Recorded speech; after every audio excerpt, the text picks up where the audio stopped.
అంతే కదా. ఇప్పుడు మనకుంది మా అబ్బాయికి ఉండదు ఎక్స్పీరియన్స్ కానీ అన్నీ చూసి వచ్చిన వాళ్ళం కానీ లోతుపాతులు అవన్నీ వాళ్ళకు ఉండదు.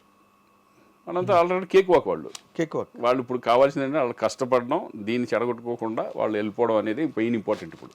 ఎస్. ఇప్పుడు రోషన్ మీద నీ ఒపీనియన్ ఏంటి Srikanth? Is a very hard worker. Hard work is cinema మీద ఇంట్రెస్ట్ ఉండే వచ్చేసాడు ఇక్కడికి. ఇంట్రెస్ట్ లేకపోతే బలవంతంగా మనం తోయలేం. ఎగ్జాక్ట్లీ. వాడు లీ స్ట్రాస్బర్గ్ వెళ్ళి అక్కడ డిప్లొమా చేశాడు, యాక్టింగ్ డిప్లొమా చేశాడు.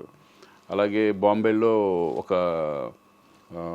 దబాంగ్ 3 అని చెప్పి సల్మాన్ ఖాన్ది, Prabhudeva direction. Okay. 1 year assistant డైరెక్టర్గా వెళ్ళి ఫుల్ ఫిల్మ్ అసిస్టెంట్ అక్కడే ఉండి బాంబేలోనే ఉండి అసిస్టెంట్ డైరెక్టర్గా ఫినిష్ చేసుకున్నాడు.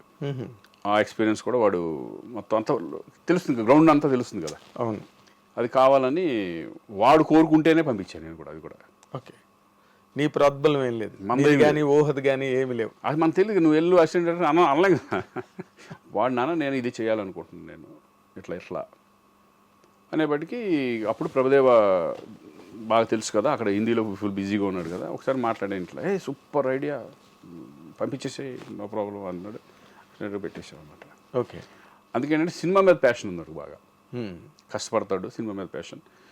ఇక నెక్స్ట్ ఏంటంటే ప్లానింగ్, ఇంకా మనకు తెలియదు ఏముంది ఇండస్ట్రీ పెళ్లి సందడి టైటిల్ తోనే మళ్ళీ సినిమా రావడం. అక్కడ నుంచి ఇప్పుడు నెక్స్ట్ ఇప్పుడు వృషభ అని జరుగుతుంది, మోహన్ లాల్ అండ్ రోషన్ది. ఇప్పుడు అది రన్నింగ్లో ఉంది. మార్చి నుంచి మన స్వప్నవరది స్టార్ట్ అయిపోతుంది, Vyjayanthi movies. Very good. Main అది మంచి రెండు డిఫరెంట్ సబ్జెక్ట్స్ పడడం పెద్ద రేంజ్లో. అవునా? ఇంకా దాని తర్వాత ఇంకా ఆడు ఎంత నిలబెట్టుకుంటాడు, ఎంత కష్టపడతాడు అనేది ఆడి మీద వెళ్ళిపోతా ఉంటుంది. ఓకే.